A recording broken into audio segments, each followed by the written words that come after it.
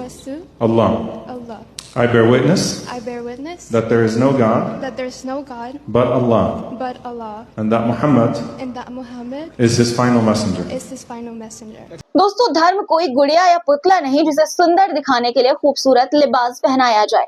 धर्म खुद अच्छाइयों की तमाम खूबसूरती समेटे हुए रहता है और इसकी खुशबू दिनों दिन फैलती जाती है और अब इसकी खुशबू अमेरिका तक में महसूस की जा रही है। इस मामले में आपकी क्या राय है? कमेंट बॉक्स में अपनी राय जरूर लिखिएगा। अब बढ़ते हैं आगे। दोस्तों, आपने ये मशहूर कहावत सुनी होगी कि आंख का अंधा नाम नयन सुख। पीएम मोदी पर यह कहावत सटीक बैठती है। क्यों? दरअसल प्रधानमंत्री मोदी के अंधभक्त उन्हें ना जाने क्या क्या कहते हैं। कोई विश्व गुरु कहता है, कोई आधुनिक भारत का निर्माता कहता है, कोई महात्मा मोदी, कोई लौह पुरुष। शायद ही ऐसी कोई उपाधि बची हो जिसका इस्तेमाल प्रधानमंत्री मोदी के लिए ना किया गया होगा, लेकिन हाल की घटनाओं ने प्रधानमंत्री मोदी को लेकर किए गए तमाम दावों के गुब्बारे को फुस कर दिया है। इसी से जुड़ी तस्वीर सामने आई है जो मैं आपको दिखाना चाहती हूँ। ये तस्वीर है तो ट्रंप और फ्रांस के राष्ट्रपति मैक्रोन के बीच मुलाकात की, लेकिन इस मुलाकात को लेकर प्रधानमंत्री मोदी पर सवाल उठाए जा रहे हैं। पहले आप ये वीडियो देखिए। There was a one to aggress. Again, just so you understand, Europe is loaning the money to Ukraine. They get their money back. No, in fact, to be frank, we paid 60% of the total effort, and it was through, like the US, loans, guarantee, grants, and we provided real money. To be clear, we have 230 billion frozen assets in Europe, Russian assets, but this is not as a collateral of a loan because this is not our belonging. Video में आप देख सकते हैं Macron के सामने Trump media को गलत जानकारी दे रहे थे, जिस पर मैक्रोन ने उन्हें तुरंत टोका और ट्रंप के झूठ को बेनकाब करते हुए मीडिया को पूरी हकीकत बताई। ट्रंप और मैक्रोन की मुलाकात को ट्रंप और मोदी जी की मुलाकात से कंपेयर किया जा रहा है। तुलना करते हुए वीडियो शेयर करके यूजर अपनी राय लिख रहे हैं, सवाल उठा रहे हैं। इसी तरह के एक यूजर ने ये लिखा कि प्रधानमंत्री मोदी जी का दोस्त ट्रंप ओवल ऑफिस में बैठकर फ्रांस के राष्ट्रपति इमैनुअल मैक्रोन के सामने बैठकर यूरोप और उनके देश के बारे में झूठ बोल रहा था, लेकिन मैक्रोन ने मोदी की तरह हाँ में हाँ मिलाने की जगह ट्रंप को रोका और सही बात मीडिया को बताई। हमारे वाले तो मिमियाने लगे थे। दोस्तों, प्रधानमंत्री मोदी की मुलाकात पर प्रमुख तमिल मीडिया ग्रुप विक्टन के डिजिटल मैगजीन ने भी सवाल उठाया था। प्रधानमंत्री मोदी और ट्रंप की मुलाकात को लेकर एक कार्टून बनाया गया था जिसमें ट्रंप के सामने प्रधानमंत्री मोदी को जंजीर से बंधे हुए दिखाया गया था। कार्टून में प्रधानमंत्री मोदी की बेबसी पर ट्रंप को हंसते हुए दिखाया गया था। कार्टून सामने आने के बाद मैगजीन की वेबसाइट को ही ब्लॉक कर दिया गया था, जिसको लेकर केंद्र की खूब आलोचना भी हुई थी। उधर बीजेपी ने इसे प्रधानमंत्री मोदी का अपमान बताते हुए प्रेस काउंसिल ऑफ इंडिया को इसकी शिकायत की थी। दरअसल इस कार्टून के जरिए समझाने की कोशिश की गई थी कि ट्रंप ने अवैध अप्रवासी भारतीयों को जंजीरों और बेड़ियों में बांधकर भारत भेजा, लेकिन ट्रंप से हुई मुलाकात में प्रधानमंत्री मोदी ने इसके खिलाफ कोई आवाज नहीं उठाई और चुपचाप ट्रंप की हाँ में हाँ मिलाते रहे। विश्व गुरु बोलने से कोई विश्व गुरु नहीं बन जाता, बल्कि इसके लिए दुनिया के सामने नजीर पेश करनी पड़ती है। अपने देश के हितों के लिए बेबाक होकर बोलना पड़ता है, खड़ा होना पड़ता है, बेखौफ होना पड़ता है और देश के हितों को सबसे ऊपर रखना होता है। और अगर भारत की आन बान और शान के खिलाफ कोई हरकत करे, कोई शब्द कुछ बोले तो उसे सबक भी सिखाना होता है, उसे मुंह तोड़ जवाब भी देना होता है। इस मामले में आपकी क्या राय है? कमेंट पे अपनी राय जरूर लिखिएगा। दोस्तों, अभिनेता राजकुमार का एक फेमस डायलॉग है, जिसके खुद के घर शीशे के होते हैं, वो दूसरों के घरों पर पत्थर नहीं फेंका करते। बांग्लादेश ने भी कुछ इसी अंदाज में मोदी सरकार को जवाब दिया है। बांग्लादेश ने कहा कि भारत खुद अपने यहाँ अल्पसंख्यकों यानी मुसलमानों के साथ बुरा बर्ताव करता है और जब बांग्लादेश में हिंदू अल्पसंख्यकों के खिलाफ ज्यादती हो रही है तो उसे दर्द होने लगता है। क्या बांग्लादेश ने कभी भारतीय मुसलमानों के खिलाफ हो रही ज्यादतियों को लेकर आवाज उठाई? तो फिर भारत किस हैसियत से ऐसा कर रहा है? बांग्लादेश की अंतरिम सरकार में विदेशी मामलों के सलाहकार मोहम्मद तौहीद हुसैन ने कहा कि बांग्लादेश के अल्पसंख्यकों का मुद्दा भारत की चिंता का विषय कतई भी नहीं है। अल्पसंख्यकों के मुद्दे पर ही नहीं बल्कि वीजा और पासपोर्ट फी बढ़ाने को लेकर भी प्रधानमंत्री मोदी की सरकार सवालों के घेरे में है। एक रिपोर्ट के मुताबिक मोदी सरकार ने वीजा और पासपोर्ट की फीस को 10 से 15 गुना बढ़ा दिया है।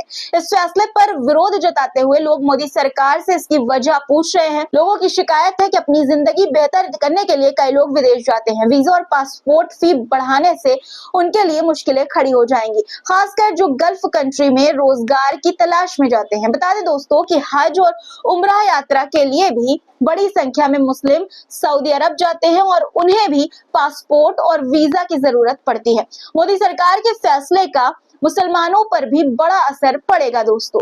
एक यूजर ने खबर शेयर करते हुए ये लिखा कि खुद को राष्ट्रवादी बताने वाली ये सरकार क्या बताएगी कि जयशंकर जी ने वीजा की कीमतों में इतना इजाफा क्यों किया है। टैरिफ मामले में ट्रंप ने भारत को रियायत देने से साफ इनकार कर दिया है। ट्रंप ने इस बार भारत का नाम लेकर कहा कि अमेरिका भारत पर रेसिप्रोकल टैरिफ लगाएगा, यानी जितना टैरिफ अमेरिकी सामानों पर भारत लगाएगा उतना ही टैरिफ अमेरिका जो है वो भारत के सामानों पर लगाएगा। We'll soon impose reciprocal tariffs because that means they charge us, we charge them. It's very simple. Whatever a company or a country such as, let's say, India or China or any of them, whatever they charge, we want to be fair. So reciprocal. Reciprocal meaning they charge us, we charge them. We haven't done that. We've never done that. We were getting ready to do it. Israel को लेकर America ने बड़ा बयान दिया है दोस्तों। America के FBI निवेशक काश पटेल ने ये कहा कि अमेरिका को जगाने और इसराइल को तरजीह देने की जरूरत है। उन्होंने कहा कि अमेरिका ये सुनिश्चित करेगा कि वो नंबर 1 सहयोगी देश इसराइल के साथ हमेशा खड़ा रहे। We will shut off the machinery that feeds money into Iran. We will no longer have 100 hostages still in captivity, Israeli and American and otherwise, by Hamas and Iran's Hezbollah mercenary forces. We need America to wake up and prioritize Israel, and bring home Israelis and make sure we stand by our #1 ally in Israel. अब बात रूस और Ukraine जंग की। रूस और Ukraine जंग को लेकर ट्रंप ने बड़ा बयान दिया है। ट्रंप ने कहा कि दोनों देशों के बीच युद्ध लंबा खिंचने से तीसरा विश्व युद्ध यानी कि 3rd वर्ल्ड वॉर हो सकता है। ट्रंप ने कहा कि दोनों देशों के बीच जंग रोकने के लिए वो तेजी से काम कर रहे हैं और अगले कुछ दिनों में इसके अच्छे नतीजे सामने आ सकते हैं। यूक्रेन को लेकर ट्रंप ने जेलेंस्की के जख्मों पर नमक लगाने वाला बयान भी एक दिया है। ट्रंप ने यह दावा किया कि अमेरिका यूक्रेन की ऐसी मदद कर रहा है जिसकी पहल किसी देश ने नहीं की।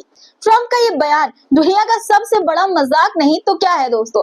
ट्रंप ने यूक्रेन को हथियार देने से साफ मना कर दिया है। पुतिन के तमाम शर्तों को मानने के लिए जेलेंस्की को मजबूर कर रहे हैं। जेलेंस्की को तानाशाह कह रहे हैं। युद्ध के लिए पुतिन को नहीं, जेलेंस्की को जिम्मेदार कह रहे हैं। ट्रंप के सलाहकार एलन मस्क जेलेंस्की को कातिल कह रहे हैं। जेलेंस्की और यूक्रेन के खिलाफ लगातार कदम उठाने के बावजूद ट्रंप ये दावा कर रहे हैं अब कि अमेरिका उसका सबसे बड़ा मददगार देश है। जुमलेबाज ट्रंप कब क्या बोल दें इसका अंदाजा लगाना मुश्किल ही लगता है। जेलेंस्की को तानाशाह कहने के बयान पर ट्रंप कायम है। ट्रंप ने ये कहा कि वो इस तरह के शब्दों का इस्तेमाल बहुत सोच समझ कर करते हैं। सुनिए क्या कह रहे हैं Trump. We're helping Ukraine like nobody's ever helped Ukraine before. And I can say this, if I didn't become president, Ukraine would right now still be at a level where there would be no even thinking about a peace. And it was, it's a sad thing that this happened. This would have never happened, this war, if I were president. Zero chance. And it has happened. So my function is to get you out of the war, get them out of the war, let them live. It's a bloody war. It's a horrible war. Thousands of people are being killed a week. Talking about Russia and Ukraine. But on a humanitarian basis, we have to get this very, very bloody, savage problem solved. And I will say this also, it could lead to World War III if it's not solved. You know, there'll be a point at which it's not going to stop at those two countries. Already there's such involvement from other countries, and it could really lead to a very big war, World War III, and we're not going to let that happen either. Trump और Putin की जुगलबंदी रोज नए गुल खिला रही है। कभी दोनों देश एक दूसरे को देखना तक पसंद नहीं करते थे, लेकिन आज एक दूसरे के कंधों पर हाथ रखकर साथ चल रहे हैं। आर्थिक संबंध मजबूत करने के लिए दोनों देशों की कंपनियों के बीच बातचीत चल रही है। ट्रंप ने सऊदी अरब में अमेरिका और रूस के प्रतिनिधियों की मुलाकात को शानदार बताया। वहीं अमेरिका दौरे पर गए फ्रांस के राष्ट्रपति मैक्रोन के भी सुर बदल गए हैं। मैक्रोन ने यह कहा कि शांति समझौते के लिए पुतिन से बात करने में कोई बुराई नहीं है। इससे पहले मैक्रोन ने कहा था कि यूक्रेन को शांति समझौता मान लेना चाहिए, बदले में फ्रांस उसे सुरक्षा की गारंटी देता है। फ्रांस समेत तमाम यूरोपीय देश पहले इस बात पर जोर दे रहे थे कि शांति समझौता करने के लिए जेलेंस्की को मजबूर नहीं करना चाहिए, बल्कि युद्ध के मैदान में यूक्रेन का साथ देना चाहिए। लेकिन ट्रंप और पुतिन का याराना देखकर यूरोपीय देशों के भी हाथ पांव फूल गए हैं और यूरोपीय देशों ने भी यूक्रेन को अपने हाल पर और जेलेंस्की को बेसहारा छोड़ दिया है। हालांकि कुछ ऐसे भी देश हैं जो इस मामले पर अमेरिका की मुखालफत कर रहे हैं। उन्हीं में से एक है तुर्की। तुर्की ने कहा कि यूक्रेन को नाटो में शामिल करने पर उसे कोई एतराज नहीं। तुर्की ने कहा कि यूक्रेन अपनी सुरक्षा के लिए नाटो में शामिल होना चाहता है और इस मामले में तुर्की समर्थन में है। पुतिन और ट्रंप की दोस्ती को लेकर एक यूजर ने लिखा है कि द्वितीय विश्व युद्ध में अमेरिका रूस एक साथ थे, अब यूक्रेन के खिलाफ यूएन में दोनों एक साथ हुए। भारत चीन दोनों ही वोटिंग से बाहर रहे, दुनिया बदल रही है।